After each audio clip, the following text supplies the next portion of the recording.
This is Hops and Spirits Bar Conversations. Come for the craft beer, bourbon, whiskey, and great drinks. Stay for the conversations.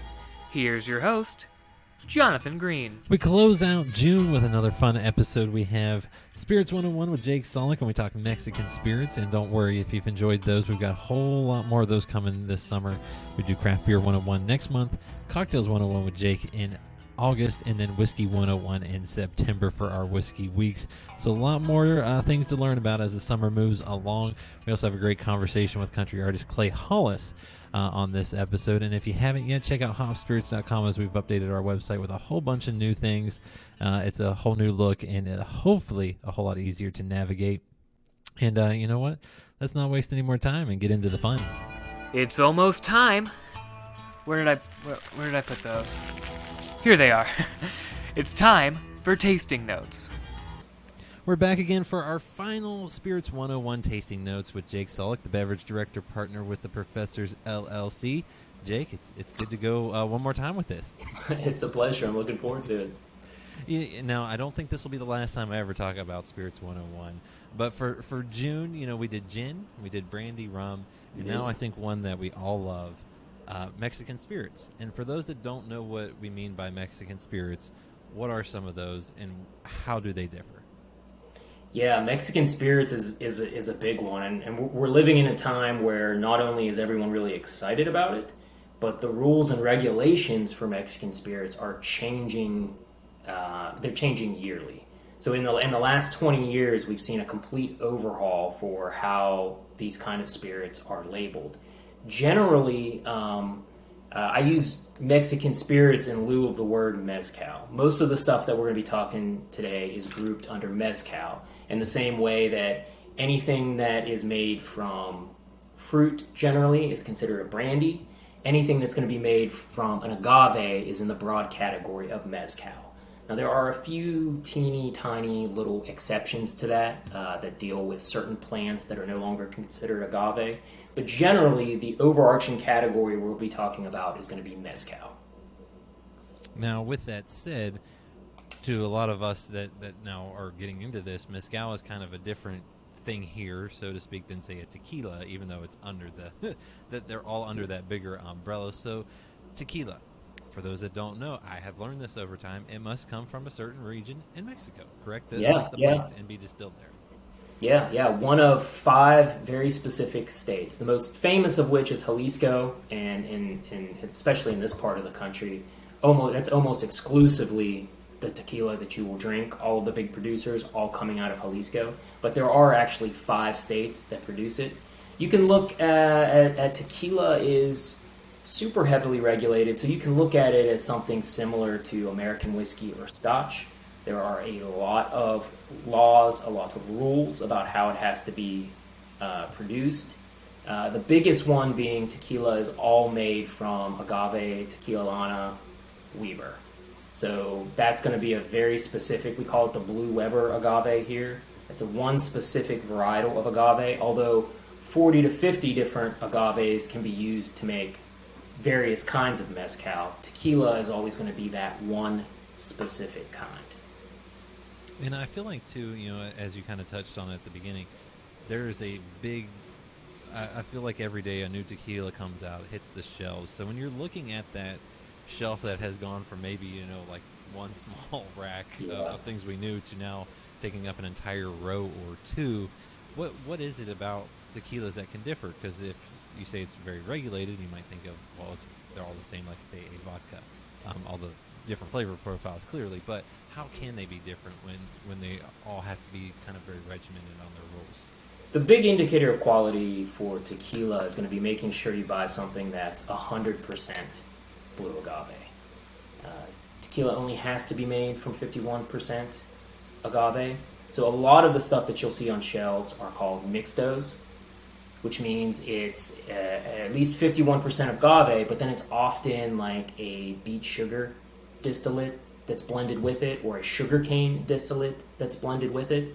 Some of the big brands that have 20 different bottles on the shelf in your liquor store, these are actually mixtos. They're not true tequilas in the sense that it is all agave spirit that's in the bottle. A lot of it is going to be sugarcane or something else that's really cheap and easy to produce. So you want to stick to something that's 100% blue agave.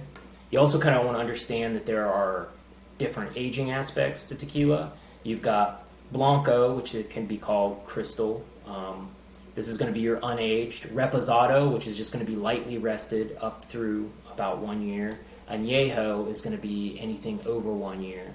Tequila is doing an extra Añejo category now that's going to be 3 years or older, but you don't see as many of those bottles. So if you want something that is going to be really light and citrusy and crisp, you want to go with 100% blue agave that's going to be a Blanco. If you want something that's got a little bit more vanilla and caramel to it, you can do a Reposado. And then if you're a really die-hard cognac American whiskey drinker, you really like the barrel-aged flavors that come from something that's going to be sitting in the hot sun aging pretty rapidly, then you go with an Añejo. And then, too, I have learned, while it may not necessarily be a Mexican spirit because it's made here, nowadays you might also see the word agave spirit in America, which is basically just a tequila that just was not distilled down in Mexico, right? Yeah, you've got a lot of different categories. I mean, even in the state of Jalisco itself, you've got the rise of raicilla. Raicilla can only be made in a couple spots in the state of Jalisco, but it's made from a particular kind of agave that is not the Blue Weber. So it's made just a little bit differently. So it's a different kind of mezcal that's made in the same spot, but it cannot legally be called tequila. And then you've got a couple other ones. Bakanora is made in the Mexican state of Sonora, made very similarly to a lot of mezcals in Oaxaca, but it's made from one particular kind of agave, the Pacifico, and can only be made there. And then you've got Sotol, which is one of my favorite categories, which Sotol is made from something, it's a succulent called the desert spoon, is what it's known as.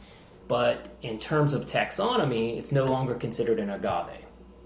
So we truly can't think of it as a mezcal. It's a separate kind of Mexican spirit since it's made from a different kind of plant.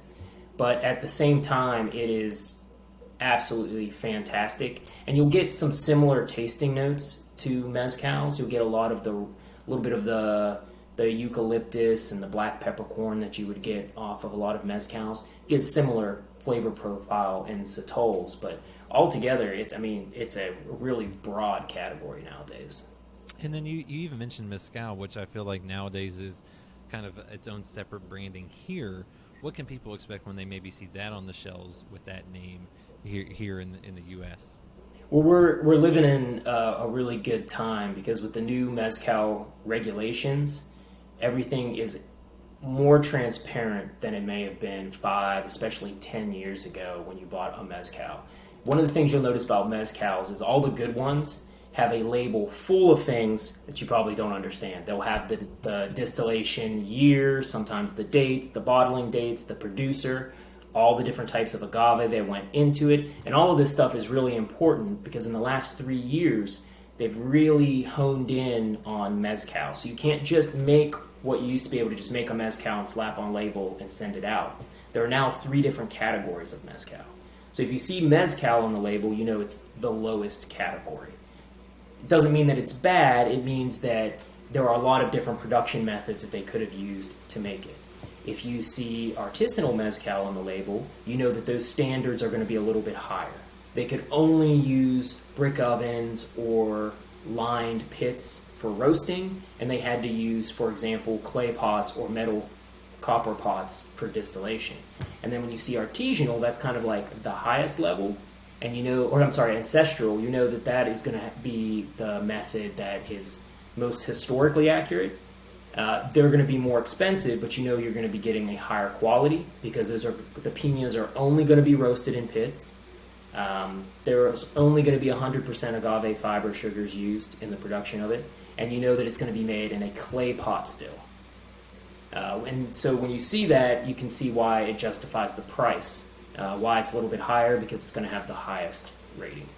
And then for those that are kind of intrigued by, say, a mezcal, because I feel like those drinks tend to maybe have a little more variety in kind of the flavor profiles that you can get. What would people be expecting when they get to try something like that, say compared to a tequila or something in that region?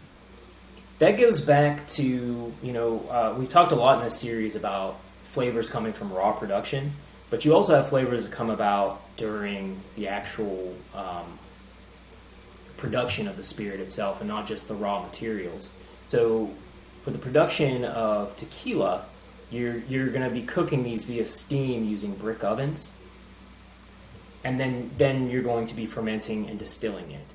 But mezcal, although some lower levels of mezcal will use steam to help break down the piñas before distillation, most mezcals are going to use hornos, which are actually stone-lined pits in the ground. So they'll take the piñas, bury them, and actually cook them underground for sometimes 2 days, 5 days, 7 days.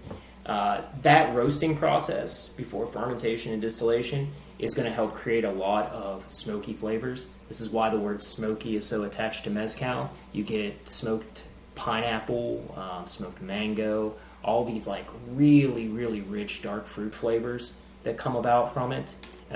Whereas some lighter Mexican spirits may lend themselves more towards eucalyptus and peppercorn and rosemary. Mezcals tend to lend themselves more toward roasted fruit, and that's because of the way in which the piña is cooked and broken down. I love that, and like we said at the beginning, this one was going to be a fun one because it is just so kind of wide with what they're able to do down there. And would you see a lot of these on the shelves, or would you see maybe small selections, things like that here?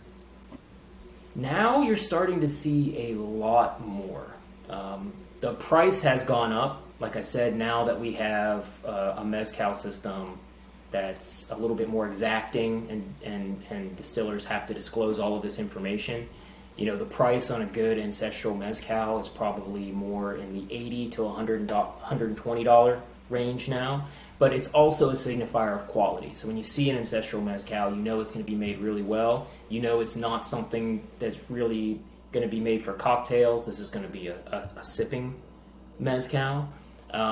So that's always a good one to look for to see what the rating of it is going to be. I love this, and I feel like we can do so much. We could spend so much time on all of these, and maybe that'll be a 200 level course as we dive deeper into all of them. Jake, this has been a blast, and we'll be doing this maybe in a couple months as we go with, I think, what's one of your favorite things, and that's cocktails. That I am definitely looking forward to. Well, Jake, like I say always, this has been a pleasure, and I appreciate the time, man. Thanks for having me, Jonathan.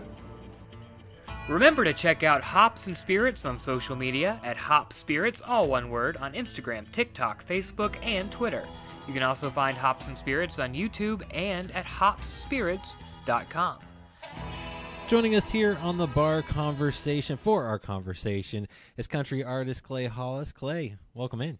Hey, thanks for having me on. What's going on? Not much. Just enjoying a little drink. I got a little. I know you said beforehand you're not a big whiskey guy, but I got a little minor case rye, a little straight whiskey out of Kentucky. You got what do you got going on? Anything good?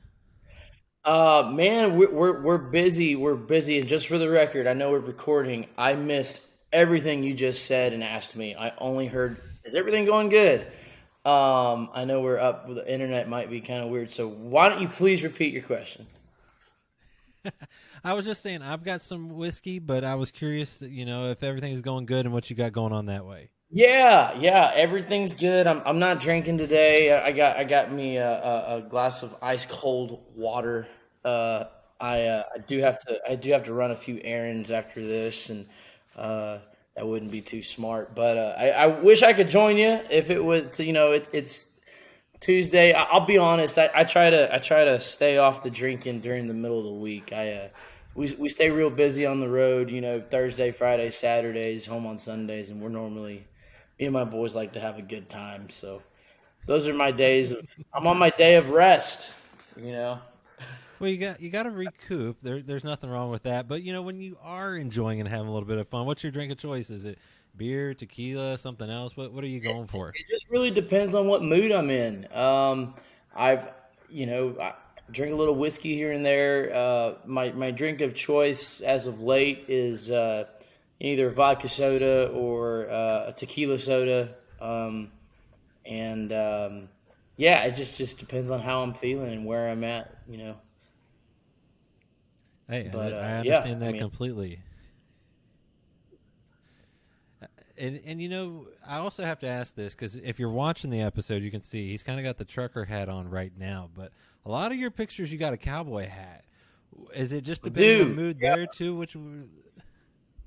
yeah, the cowboy hat's always been like my stage hat, you know. I keep a couple sets of hats in my cowboy hat boxes, and sporting an old good Josh Ward hat right here today. Just one of my go-to ball caps that I wear. I'm a ball cap kind of guy when I'm just, you know, a normal day around town or whatnot.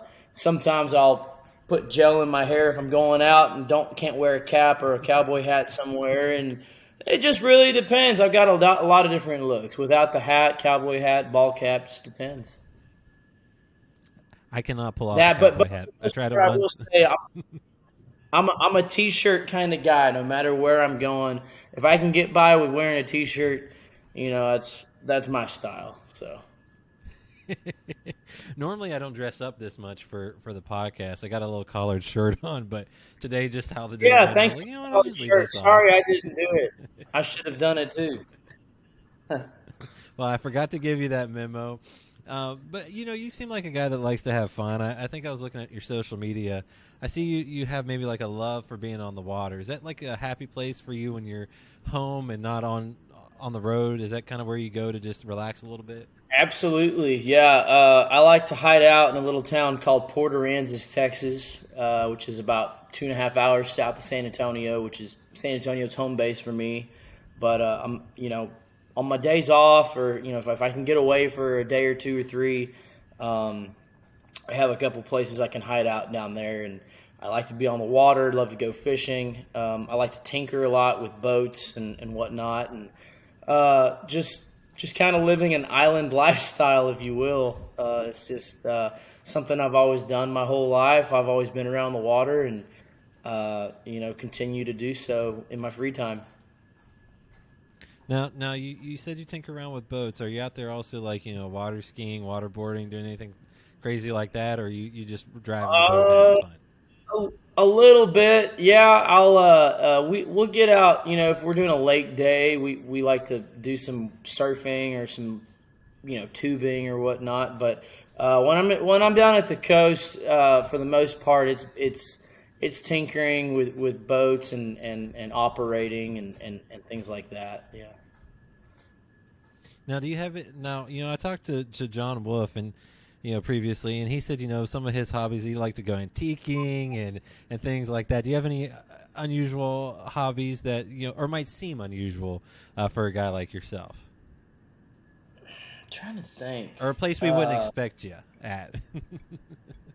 You know, I'm really not, man. I'm one of the lamest guys you'll ever meet when it comes to like, I'm very, I mean that condescendingly. I'm just very kind of basic, if you will. I'm the type of You're a guy simple that man.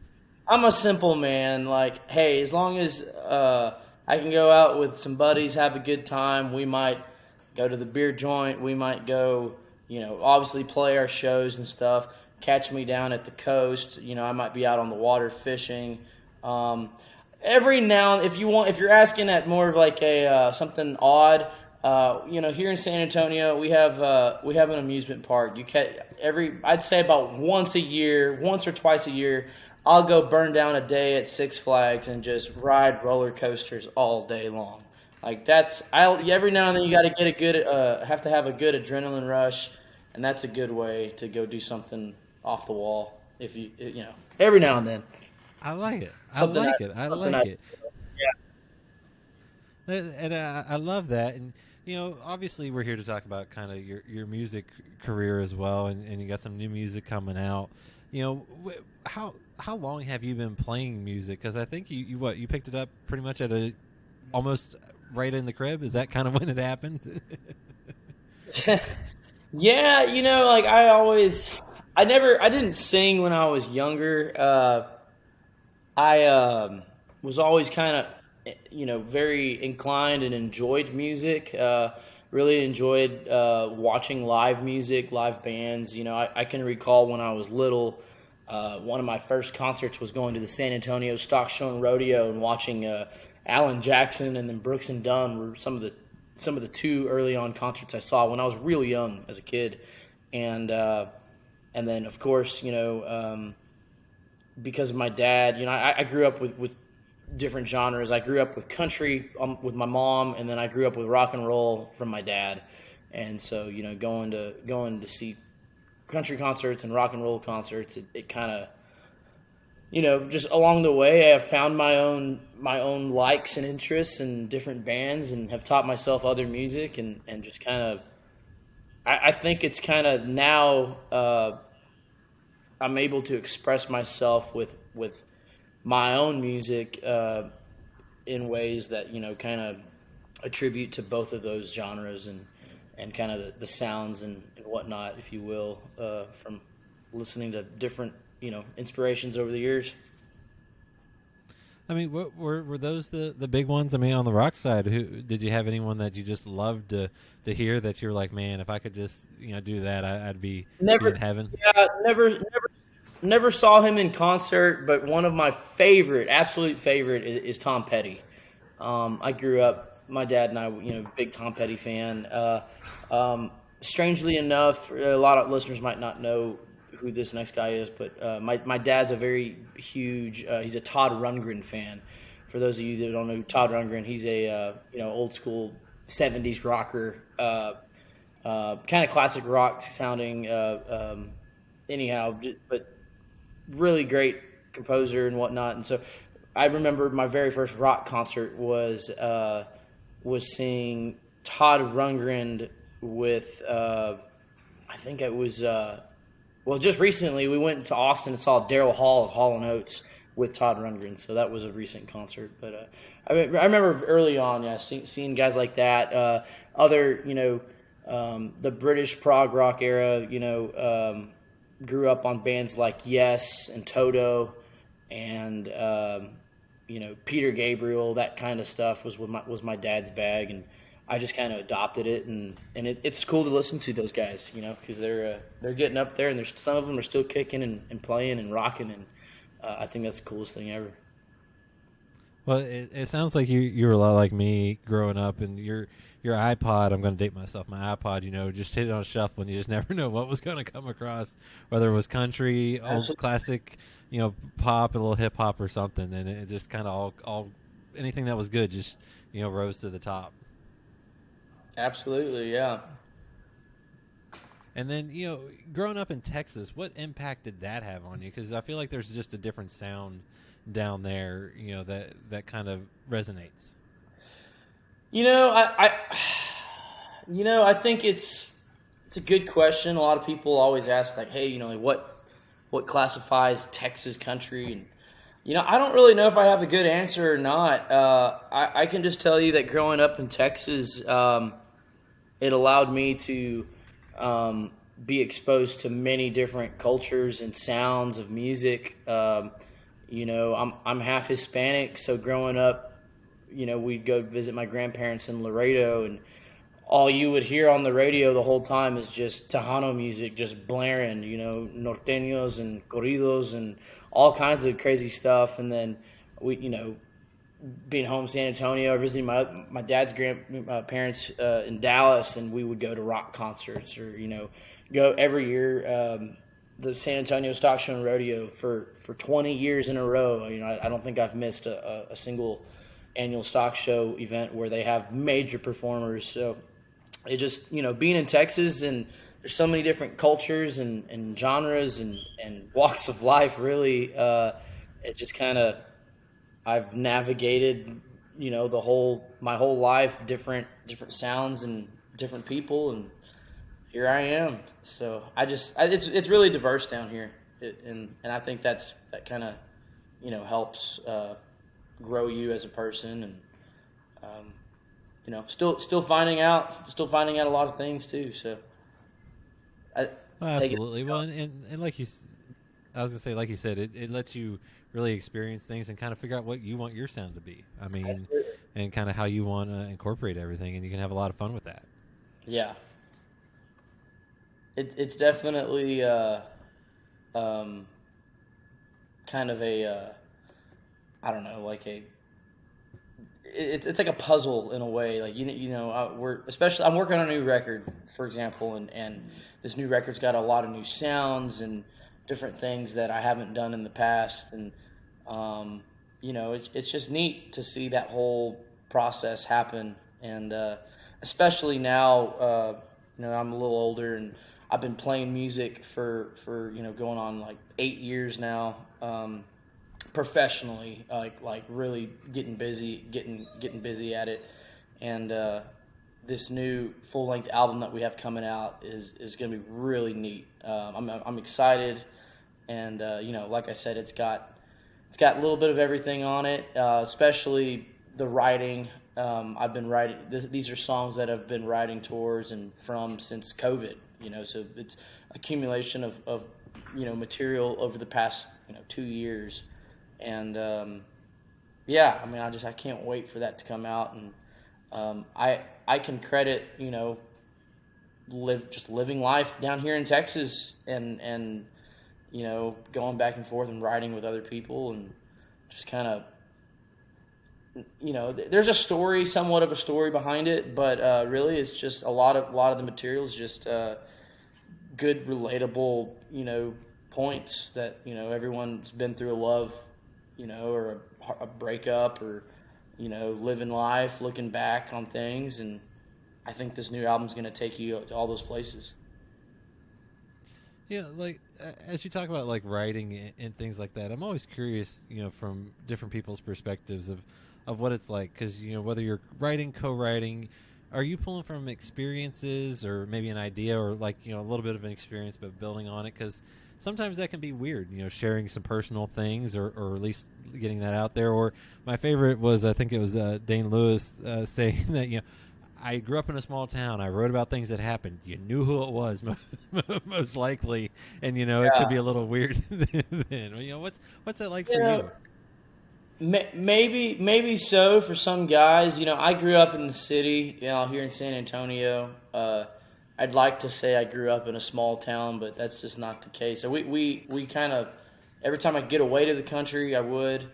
But as far as like a person that can write about being from a small town, I never had those stories to tell, and still really don't. So my whole process of writing is completely different. So I'm not the type of writer that can, write a song or tell a story about something that happened in my life. Most of the time, my songs come crafted from just melodies and one-liners of things I hear or say, or maybe something I saw. And it's more so coming into the writer's room with other co-writers and saying, hey, look, here's what I've got. What do you have?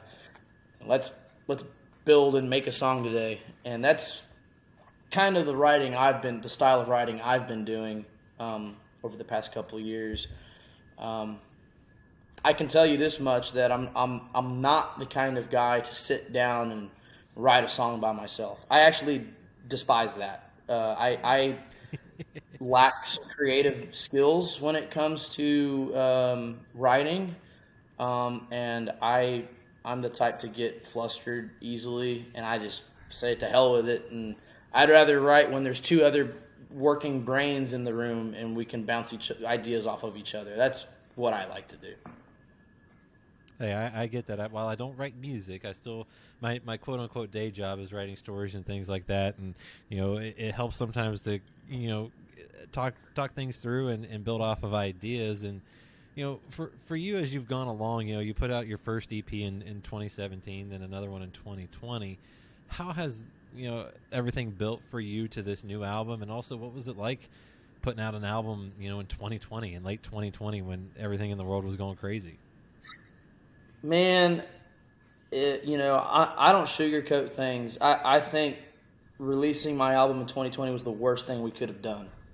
But I'm happy it's out. It was tough. The album was actually recorded in January of 2020, and we were hoping at the time for a mid spring, late springtime, or early summertime release for that album. And when the whole world shut down, I was just like, well, man, I'm not gonna. You couldn't go tour on it. You couldn't make any money on it. Like you couldn't. It's a tool. Like besides the album being available for my fans, which I'm glad it is, and it's a relief for people. It's also a way for me to get busy and utilize that as a tool to go out and tour and meet people and play shows and grow fans. And man, we couldn't do it, and it was it was frustrating. We still had good success. We had a good reaction from a lot of people. I think the album came out, Honky Tonk Highway came out in October of 2020, and then my second single off the album, we released Here I Go Again on Texas radio and other red dirt radios in Kentucky and Nebraska and Oklahoma and South Dakota. I remember going on a radio tour all the way up through there, and people hearing my music, and that's awesome, and that was great, and it led to a number top 10 single with Here I Go Again, and then it led to a number 1 on Texas radio with my song called Anybody Loving You Lately that came off of the Honky Tonk Highway album, and that happened in early 2021, I want to say. So we were COVID, it was still relevant, and we were out playing shows again, but it's not like it is now, how everything's back to wide open. So who knows what would have happened had we'd been like where we are now, and I had released Honky Tonk Highway. But I will say it was a setback for sure. Well, and now you're back in the studio. I know when this comes out, I think you will have actually released a new single. So what's that like, being back in the studio working on new music? And I'm guessing you said a full-length album coming out and some singles along the way? Yeah. Talk about excited, man. It's been quite the process. This is a not self-produced. I'm co-producing this with Matt Zavala, who's our main producer, and he's also my bass player and the engineer. He engineered my vocals and everything. We've got 11 brand new songs on this album. We don't even know what it's called yet. I have no idea. But we recorded 11 songs in one day. Check that out. I mean, that's kind of unheard of. And we recorded with our buddy Evan Hutchins up in Nashville. Had a all-star band come in and record. And we knocked out 11 songs. Started tracking at like 9 in the morning, and we weren't done. We didn't get out of there till like 9 o'clock at night. And we trucked all day long, pumped out 11 songs. And then that was in April, and then brought the tracks home to Texas, and we have a studio here in town, and literally started working on vocals the week after we got back from Nashville, and have literally just been chipping away at the album vocally and overdubs and different things, and just knocking each track out one by one. And we actually just got the master back from our first single that should be coming out next month in July. It's a track called Can't Get Back. Tells the story of just kind of looking back on your life and seeing what's just all those good times that you had, and the I don't want to give away the tag, but I will. It's the tag is here's to the days you can't get back, something that everyone can cheers to. So absolutely, I will cheers to that. I was gonna say, as soon as you said the title, I was like, I think I know where that's going, and I like it already. And as you're back in, you talked about this album kind of being a different sound, or most likely being a little bit of a different sound. How have you evolved, from that first release in 2017 to now? And and how's everything for you going with that? I think the first thing people are going to notice sonically is my vocals. When I recorded my first album, I jokingly tell people, I was like, "Oh yeah, I was 12 years old when that first EP came out." Because if you look at the cover, I look like a baby, in 2017. It seems like forever ago, but you can hear just on the recording how young I sound.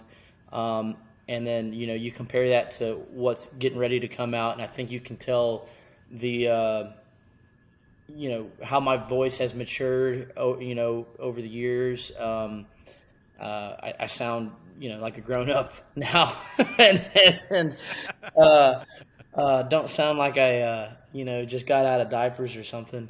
But no, other than that, I'm very happy and proud of where my vocals and what they sound like. And then sonically with the songs themselves, the production is incredible. The musicians that played on it, the parts that were recorded are very melodic, very ear candy, like very cool riffs and sounds, stuff that's gonna be it's gonna get in your memory. You're gonna be singing that to yourself. A lot of these tracks, and to me, like I'm a melody guy versus a lyric kind of guy. So the first thing when I hear a song is what does it sound like before what do the lyrics talk about? And I'm just that kind of person, and it's very it's country, it's modern, but it's still got loud guitars. There's steel guitar all over it. A lot of cool sounding piano riffs and organ riffs and whatnot to just help attribute a great sound. Sorry about that. Especially we called in our buddy guy out of San Antonio here, or the South Texas area, and he James Hurtless is our harmony singer on the album, and we kind of went above and beyond on the harmonies. My bass player Matt, who's the producer as well, is also singing harmonies, so it's we're going to be able to carry those over to the live show, fairly well, and so that's why I was like, it almost sounds like a group project in a way, and it all revolves around my vocal, but there's some really cool harmonies that are going to be showcased on this album versus that haven't been on the first two albums. So I'm excited about that. And it's just it's a long process. We're not even done yet, but we're hoping to deliver this thing by September. I was gonna say, it makes me excited to hear all that, and it sounds like it's a hell of a teamwork on it all. And you talked about getting out to shows and being able to take what is on the album, and people be expected to hear that. What's it like for you playing shows? Because I know you love being out there and you love just being able to meet people and sing in front of everyone. I enjoy it. My favorite thing is seeing people dance to the music, or we're a lot of times, every show we're seeing more and more fans sing the music, which is a new kind of thing for us in a way, because over the past couple of years, we're trying to build that fan base, and some people don't really know you yet, but now we're starting to see a lot of familiar faces at some of the reoccurring shows we go to, and they're there in the front row singing my music, and that just makes me happy. I'm tickled to death. And even if they're not singing my music, if the dance floor is packed, that's just as good in my book. That people are dancing and enjoying themselves, and then the ability to go shake people's hands after a show, and have a drink with them, stand at the merch booth at the end of the night. I will say, I'll let everyone know that my biggest weakness is my memory. I'm the worst when it comes to remembering names. So I can almost guarantee you I will not remember your name until like 2 or 3 times, but I will typically remember your face. But that's what I enjoy. I mean, just either way, getting being able to meet them and said, hey, come see us again. Can't, please do. And, we always get, oh, can't wait to come back. And I know for me and my band, that means the world to us, and that's awesome. Well, and it's a long way too from, back when you were 17 selling merchandise, for John Wolf. I mean, well, was that the point of your life when you were out on tour with him, where you're like, no, this is what I want to do. This is when I want to go. Yeah, route. yes and no. I was actually I was just out of high school, so I think I was 18, and I had already been playing, and kind of had a part-time band, like just here and there players, revolving door. But we were playing locally in San Antonio a lot, and then I had already been a John Wolf fan, and he knew who I was, and it just, I had been going to his concerts over the years while I had been in high school, and then after high school, I think I got a call from him one day, like he needed some help, and he offered to show me the ropes and come out and live the road life, and I took him up on that opportunity, and we've grown to be very good buddies, and I love John to death, and I did I think we put in about a year and 3 or 4 months on the road with him. I did, and anyhow, it was a good learning experience. I learned a lot of the road, but more so the reason I took the gig with him was to learn the road. I already was playing music and knew that I wanted to play music before then. But at that capacity of being able to travel and see how it is city to city, that was new to me, and that's what I really liked. Up until the point I had already been playing local bars and honky tonks in San Antonio, but that scene I already had that down pat. So getting out on the road with John was very eye opening. I was gonna say it's a little different going city to city, night to night, and setting up sound checks and big venues that can bring in a lot of people. It's a very revolving door. It's the same routine every day, just a different city and new faces. That's what makes it fun. Well, and while it's fun, what was it like for you to actually go, okay, now I'm going to do this? Now I want to make this happen, and actually take that step. When you actually pursue it and go full time or something like that. What was that like for you? Was it nerve wracking, or was it like, nope, this is where I was supposed to be all along? I truly think that I'm where I need to be. I have continuous end of support from my parents and from my grandparents and all my close friends and family that have pushed me.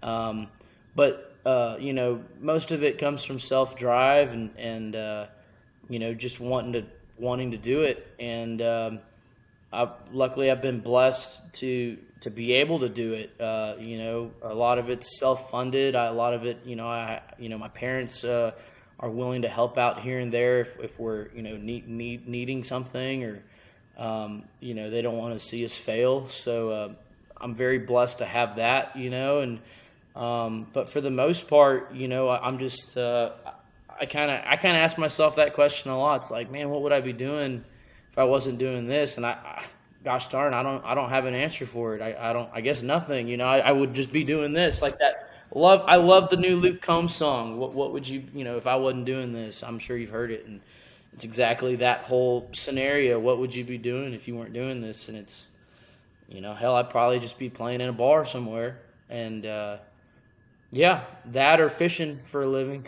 Both. Hell, I don't know.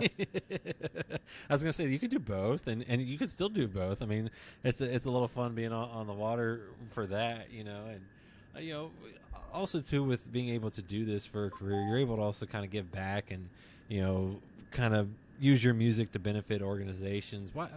I know you do a good bit of that. Why is that important to you, to kind of be able to give back and just kind of do something fun and enjoyable like that? It's one of those things that I think that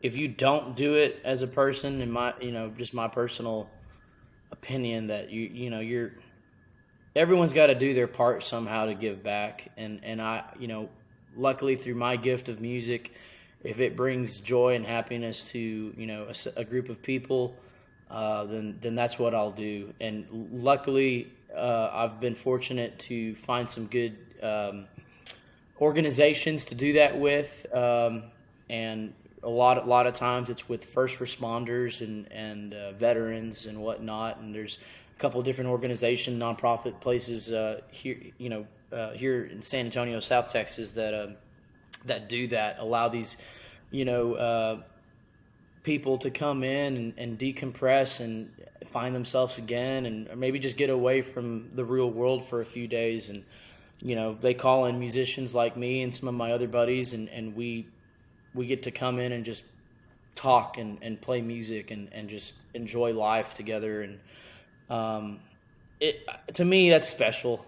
I really enjoy that. I think it's important. And not only that, but like just giving back to the kids as well. You know, I was a 4-H student for, you know, I raised animals and shot on the shotgun team. And I'm actually doing a 4-H fundraiser for my old chapter here in town later this year. So it's cool to see that come around full circle, and my old organization come back and ask, you know, hey, would you want to do this with us? And, you know, you don't have to hesitate. Just absolutely, you know, let's do it. You know, so it's neat. It's just something that I think everyone should do at some point. Or you know, sparingly with whatever time you have available to give back, man. That's it. It makes an impact on oneself. I know that from serving on boards and things like that. And, you know, as we wrap up, you can find Clay at clayhollis.com, social media as well. And, you know, as you go through, you still got, you know, like half the year left. You know, what can folks expect from you the rest of 2022? Oh man, working on dates. We're just trying to come to a city near you. Trying to keep the calendar full with tour dates. Keep my band busy. New music, of course, coming September. Trying to think. I think we're working on trying to get out to Las Vegas for NFR, which is kind of a big thing for a lot of the rodeo community and country music, Texas Red Dirt, country music in general. And that might be a first for us this year. You know, other than that, just we're, like I said, just content. Like looking for look for the new music, look for the tour dates, look for some cool internet, you know, content. Maybe a music video this year. I don't know. I've got a really cool. If for a moment, I got a really cool opportunity. We're doing a Clay Hollis festival in Key West, Florida at the end of July, which is going to be my first annual festival. Something I've always wanted to do, besides playing, is I love seeing other putting on things.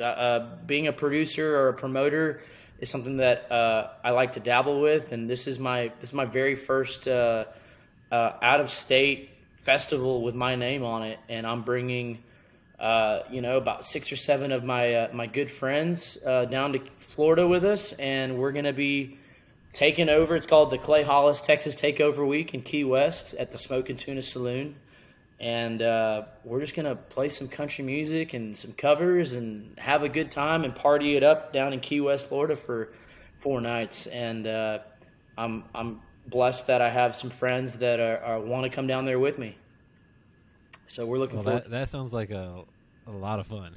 Yeah, it's going to be a lot of fun. It's all revolved around, the lobster mini season down there, where everyone from all over the world shows up to Key West, Florida to go diving for lobsters.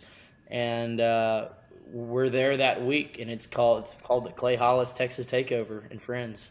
So, if you're in Florida and you're hearing this, or if you know people in Florida, or if you're in Texas, or if you're in Kentucky, or wherever you're at, fly your butt down to Florida and come hang out with us. So we're looking forward to that, and we're looking forward to the album release. That's going to be album release party in San Antonio in September. And man, like I said, just tour dates, content, new album, festivals. Who knows what's next? I don't know, but that's kind of where we're headed. Oh, I was gonna say people just need to stay tuned. A lot of fun coming up. Sounds like a lot of exciting things. And Clay, man, this was a blast, and I appreciate you taking the time and sharing water with me, and Cheers. and just Yeah. sharing a little bit about. I appreciate it. Hydrate.